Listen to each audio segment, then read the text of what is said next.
আমরা মেয়েরা না অনেক সহ্য গুণ গো। আমাদের মধ্যে সহ্য গুণটা থাকার কারণেই কিন্তু আমরা একটা সংসারকে খুব সুন্দর করে কিন্তু গুছিয়ে রেখে আর মানিয়ে নিয়ে কিন্তু সংসার যাপন পালন করে থাকি। রাধে রাধে, শুভ সকাল আমার সকল প্রিয় পরিবার এবং প্রিয় বন্ধুরা। পূর্ব মেদিনীপুর জেলার ছোট্ট একটি গ্রাম থেকে আমি মানসী।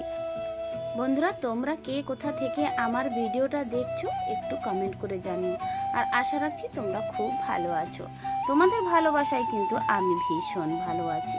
আর এই যে ফিরে এসেছি নতুন একটা দিনে নতুন একটা ভিডিও নিয়ে।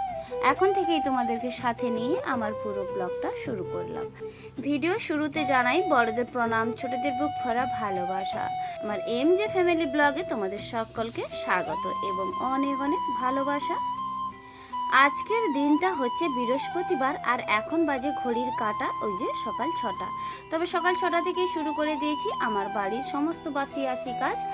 জানো তো বন্ধুরা, আগের দিনের ওই যে কালী হাঁড়িটা আমি কিন্তু রাতে বের করাইনি। তবে এটা কিন্তু নিয়ম, মানে রাতে নাকি কালী হাঁড়ি বের করতে নেই। তো এই কারণে যতটা পারি সম্ভব আমি কিন্তু এই নিয়মটা মেনে থাকি। তবে যেই দিন গ্যাসে রান্না করি, মানে অনেক সময় মানে হাঁড়িতে কালি নেই এমন কিন্তু মানে হাঁড়ি আমি কিন্তু গ্যাসে ব্যবহার করি। সেক্ষেত্রে কিন্তু কী করি বলো তো, বাসনটা মাজার সময় আমি হাঁড়িটাকে কিন্তু মেজে নিই। তবে যেটা কিন্তু সকালবেলা হাঁড়ি উনুনে বসিয়েছিলাম, তবে পেছনে কালি, তবে কালি হাঁড়ি যদিও আমি গ্যাসে বসিয়েও থাকি তারপরেও কিন্তু রাতে আমি একদমই বের করাই না।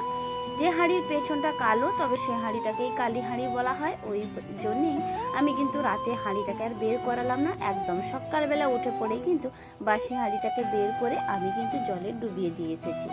তো তারপরে কিন্তু সমস্ত কাজ সেরে নিলাম। ওই যে দুটো ঘর দোয়া ঝাঁট দিয়ে দিলাম, তারপরে উনুন গড়াতে চলে এসেছি।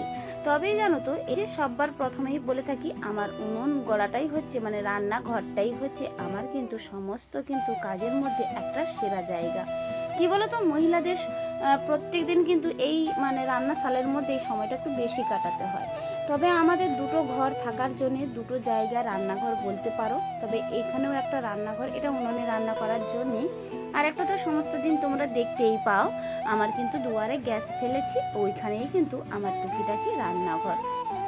তো যাই হোক বন্ধুরা, আমাদের কিন্তু সমস্ত মহিলাদের কিন্তু রান্নাঘরটার মধ্যেই অর্ধেক সময়টা কেটে যায়। কি তাই না? আমি কি ভুল বললাম? তবে আমি যদি ভুল বলে থাকি একটু কমেন্ট করে জানিও। তবে কার কার রান্নাঘরের মধ্যে অর্ধেকটা সময় কেটে যায় একটু কমেন্ট করে জানিও। ভিডিওর এ পর্যায়ে এসে একটা কথা না বললেই নয়, আজকের ভিডিওটা যদি কোনো অতিথি নতুন হয়ে আমার ভিডিওটা দেখে থাকো, সবার প্রথম জানাই তোমাকে অনেক অনেক ধন্যবাদ।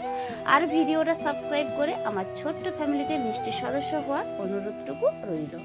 ওইদিকেই জানো তো, কাজ না সারতে সাথে জলটাও ছেড়ে দিয়েছিল। তবে এক বালতি আর একটা করে হাঁড়ি কিন্তু আমি জলটা ভরে নিলাম, কারণ কেবলমাত্র রান্নার কাজেই কিন্তু এই সাবমার্সিবলের জলটাই আমি ব্যবহার করি।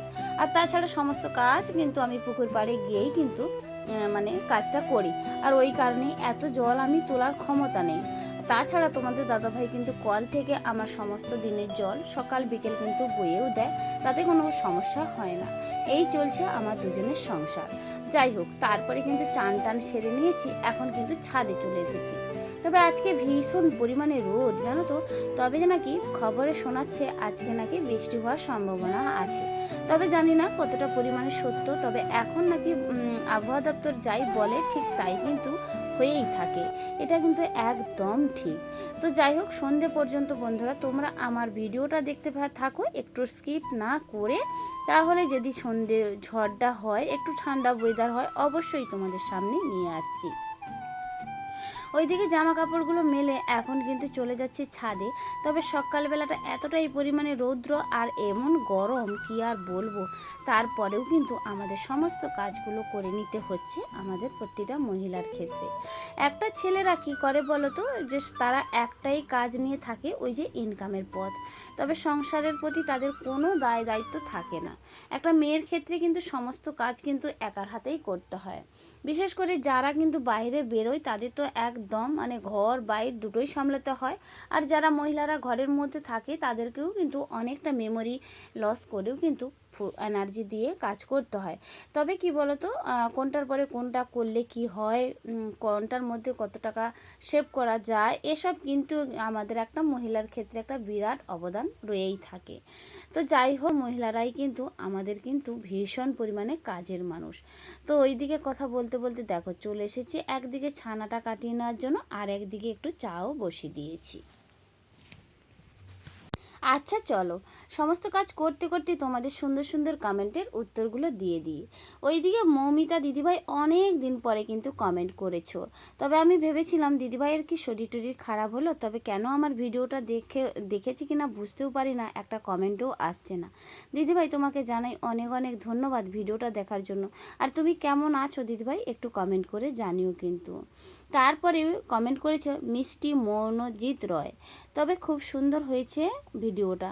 তোমাকে জানাই অনেক অনেক ভালোবাসা আমার ভিডিওটা দেখে এত সুন্দর একটা কমেন্ট করার জন্য। রাখি কমেন্ট করেছো দিদিভাই অনেক দেরি করে তোমার ভিডিওটা দেখলাম, খুব ভালো লাগলো ভিডিওটা। রাখি তোমাকে জানাই অনেক অনেক ভালোবাসা আমার তরফ থেকে। আমিও ভেবেছিলাম যে রাখিও অনেক দিন কমেন্ট করছে না, কোথায় গিয়েছে না কি হয়েছে বুঝতেও পারছি না। তো রাখি তোমাকে জানাই অনেক অনেক ভালোবাসা আমার তরফ থেকে। তো চলো ওইদিকে তোমাদের সঙ্গে কথা বলতে বলতে কিন্তু একদম চলে এসেছি রান্নাঘরে। তবে রান্নাটা বসিয়ে দিয়েছি। একদিকে বীভৎস পরিমাণে গরম, আর অন্যদিকে কিন্তু উনুনটাও কিন্তু জ্বলছে ভীষণ ভালো পরিমাণে সুন্দর করে। জানো তো একটুও বাতাস দিচ্ছে না। ওইদিকে যে করলাগুলো ভাজা করে নিচ্ছি, তবে শুনেছিলাম আমাদের মানে শাশুড়ির মুখে, তবে করলা নাকি একটু ভালো করে আঁচের উনুনে চাপ দিয়ে দিয়ে ভাজতে হয়। তবে একদম সববার প্রথমে কিন্তু করলাটা তুলে দিয়েছি এই কারণে, আগের দিন যেন তো কিছুটা বড়ি ভাজা করেছিলাম, ওতে তেল রয়ে গিয়েছিল, আর ওই কারণেই কিন্তু করলাটা তুলে দিয়েছি। তারপরে কিন্তু করলাটা ধুয়ে সমস্ত কাজ সেরে নেব। ওইদিকে ছেচকি ভাজা করব, আর এই যে বৈতাল ভাজা, করলা ভাজা, আলু টমেটো সেদ্ধ, তার সঙ্গে একটু ডাল সেদ্ধ করব। এটাই হচ্ছে আজকের মেনু। তো যাই হোক, ওইদিকে দেখো করলা ভাজাটা কিন্তু আমার হয়েই গিয়েছে। তো এরপরে কড়াটাকে সুন্দর করে আমি কিন্তু ধুয়ে মুছে নেব। আর যেহেতু তিতা রান্না হয়েছে, তো তারপরে যে রান্নাগুলো করব ওটা কিন্তু ভালো লাগবে না, তিতা তিতা হয়েই যাবে। আর এই কারণেই কিন্তু দেখো সুন্দর করে কড়াইটা কিন্তু আমি জল দিয়ে, গরম জল দিয়ে ভালো করে নাড়াচাড়া করে কিন্তু ঢেলে দিলাম। বাহ দেখো কি বেশ সুন্দর করে উনানটা কিন্তু জ্বলছে। শীতকাল হলে কিন্তু এই রকমই উনান জ্বললে কিন্তু উনান গড়া থেকে ছেড়ে যাওয়ার মানসিকতাটাই কিন্তু একদম হারিয়ে ফেলি, যেন মনে হয় সব সময়ের জন্য উনান গড়াটাই বসে থাকি। তবে গরমকালে একদম ভালো লাগে না, পুরো উল্টোটাই। তো যাই হোক, ওইদিকে দেখো করলা ভাজাটা করে নেওয়ার পরে ভালো করে কড়াইটা ধুয়ে নিয়েও আবার দেখো এই যে ছেঁচকিটা রান্না করব বলে না, আমি ওই যে কলা বেগুনগুলো কিন্তু সেদ্ধ করে নিচ্ছি। এ পর্যায়ে এসে বলি আমাদের মহিলাদের কত সহ্য গুণ বা কত ক্ষমতাশীল আমরা হই। তবে দেখো রান্না করতে করতে জানো তো, এই যে যেহেতু কলা এবং আলু বেগুনটা সেদ্ধ হয়েছে, এরপরে ছেচকি ভাজার জন্য আমি কিছুটা তেল এবং সমরা কিন্তু ফুটিয়ে নিয়েছিলাম। তবে ওই যে তেল সমরা ফুটন দেখো তুলতে না তুলতেই আমার হাতে কিন্তু তেল এসে ভীষণ পরিমাণে ছিটকে পড়ে গিয়েছিল। তবে অনেকটা জায়গা ধরেই কিন্তু গরম তেল পড়ে গিয়েছিল। তো আমি কি লাগাচ্ছি বলো তো, ওই যে হলুদ আর একটু সর্ষের তেল। তবে লাগানোর সময় আমি একদম নাম ধরি না, এখন ভয়েস ওভারটা দিচ্ছি তাই বলেই দিলাম। এতটা দুর্ঘটনার পরেও কিন্তু একদম হাল আমি ছেড়ে দিইনি। তবে এরপরেও সমস্ত রান্নাবান্নাও কিন্তু আমি করে নিয়েছিলাম। এতটাই পরিমাণে গুলগুল করছিল, হাতের কাছে মলমেও ছিল না যে আমি ওটা হাতে লাগিয়ে দেব। আর তবে আমাকে আবারও একবার ওই বাড়িতে যেতে হতো এই মলমটা লাগানোর জন্য। তো যাই হোক, কষ্টসৃষ্ট করে কিন্তু রান্নাটাও কিন্তু বাকি রান্নাটা সেরে নিচ্ছি। ওইদিকে দেখো করলা ভাজা হয়ে গেছে, আর এই যে দেখো আমি কিন্তু একটু কুমড়ো ভাজা করে নিচ্ছি। তার আগে কিন্তু ছেঁচকিটাও মানে নাড়াচাড়া করে নিয়েছি, ওই যে তেল মশলা পাকিয়েছিলাম। তবে এরপরে শুধু ভাজাটুকু করে নিলেই, তবে ডালটা সেদ্ধ করলেই আমার আজকের রান্নাটা একদম কমপ্লিট। ওইদিকে আবার জানো তো বান্ধবীটা বারে বারে ফোন করছে, ওইদিকে কিছুটা দলেরও মিটিংও আছে, তার সঙ্গে সঙ্গে যেহেতু আমাকে বাইরে বেরোতে হবে, দুটো কাজ একসঙ্গেই করতে হবে। এতটাই এতটাই তাড়াহুড়ো করে একটু ভাত খেয়ে নিয়েছিলাম কি মানে এইভাবেই কিন্তু আমাদের রোজ রোজ কিন্তু তাড়াহুড়ো করেই খাওয়াটা হয়। তবে রাতের খাওয়াটা একটু বেশ বসে বসে আরামদায়ক করে খাই। তো যাই হোক, তারপরেও কিন্তু আমাদের ভয়েস ওভার দিতে হয়, তার সঙ্গে সঙ্গে কিন্তু থাম্বনেল বানাতে হয়, এডিটিং করতে হয়, প্রচণ্ড পরিমাণে কষ্ট করেও কিন্তু আমাদের ভিডিওটুকু বানাতে হয়।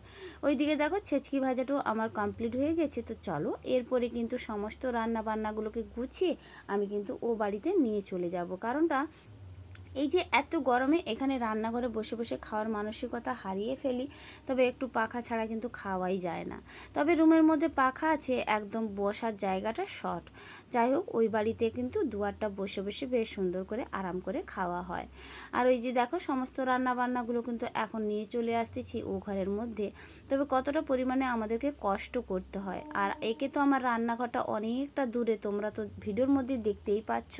তো তার উপরেও আবার এই যে গরম, আর এইদিকে ঢালাই রাস্তাটা ভীষণ পরিমাণে তেতে গেলে না চলাফেরা করতেও কিন্তু ভীষণ কষ্ট হয়। তো যাই হোক, চলো একদম ফিরে আসছি বিকেলবেলা। ওই যে বলেছিলাম না যে ঝড় বৃষ্টি যদি হয় তাহলে তোমাদের সামনে একবার আমি অবশ্যই দেখাবো। তবে যেন হয়ে গেছে, তবে এখন থেকেই এমন ঝড় বৃষ্টি শুরু হয়ে গিয়েছে, বাড়ি ফিরতে না ফিরতেই দেখো কী অবস্থা। ওই যে আমাদের টোল প্লাজাগুলো দেখতে পাচ্ছ, একদম অন্ধকার হয়ে গিয়েছে। তবে বাড়ি পৌঁছানোর আগে কিন্তু বৃষ্টিটা চলে এসেছিল, আর যেতে পারছিলাম না। অর্ধেকটা জায়গায় গিয়েও কিন্তু আমি কিছুটা হলেও কিন্তু ভিজে গিয়েছিলাম। আর এই যে দেখো একদম যেন সন্ধ্যে হয়ে যাচ্ছে। তবে বাড়ি ফেরার সময় দেখি অনেকেই সন্ধ্যেটা দিতে শুরু করে দিয়েছিল।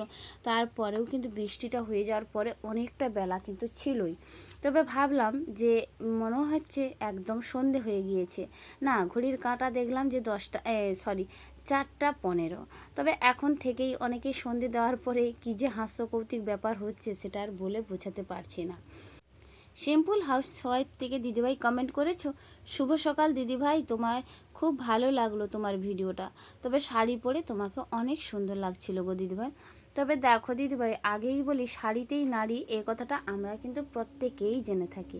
তবে কি জানো তো, শাড়ি পরাটা কিন্তু একদম বাঞ্ছনীয় মহিলাদের ক্ষেত্রে। তবে আমরা কিন্তু নিজেকে একদম সেফটি বা কমফোর্টেবল রাখার জন্যেই কিন্তু আমরা এই যে তোমার বলো নাইটি এবং চুড়িদার পরে থাকি। তো যাই হোক, শাড়ি পরেও কিন্তু প্রত্যেক মহিলাকেই খুব ভালোই লাগে। তবে আমরা মাঝে মধ্যে পরে থাকি, আর মাঝে মধ্যে আবার শাড়ি নাইটি এই সকল পরে থাকি। গ্রাম্য পরিবেশে বাস করি, তো একদম শাড়ি তো অ্যাভয়েড করতে পারি না, তো মাঝের মধ্যেও শাড়িটা পরে থাকি। তবে বেশিরভাগ দিন কিন্তু আমি কিন্তু শাড়িই পরে থাকি। তারপরেও কিন্তু এই যে গরমকাল এলেই নাইটিটা একটু বেশি ব্যবহার করি, তা না হলে কিন্তু শীতকালেও কোনো ব্যাপার না। তবে শাড়িটা একটু বেশি ব্যবহার করি, নাইটি চুড়িদারটা খুবই কম। চুড়িদার বলতে ওই যে যেহেতু আমি বাইরে বেরোই ডিউটিতে, ওখান থেকে পরি, ওই কারণেই কিন্তু আমাকে চুড়িদারটা পরতে হয়।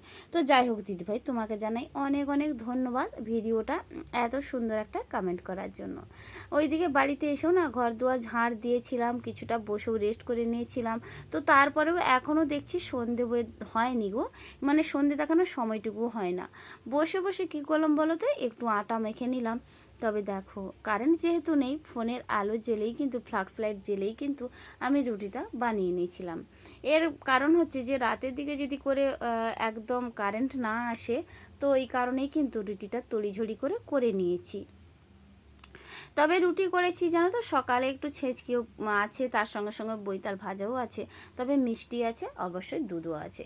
এটা দিয়ে কিন্তু আজকের রাতের খাবার। ভিডিওর অন্তিম সময়ে এসে তোমাদের আবারও একবার ধন্যবাদ জানাই, এতক্ষণ ধরে তোমাদের মূল্যবান সময়টুকু অপচয় করে আমার ভিডিওটা দেখার জন্য। তাহলে চলো আজকের ভিডিও থেকে বিদায় নিয়ে নিচ্ছি। দেখা হচ্ছে আবার আগামীকাল নতুন একটা ভিডিও নিয়ে। ততক্ষণ তোমরা সুস্থ থেকো, ভালো থেকো। রাধে রাধে।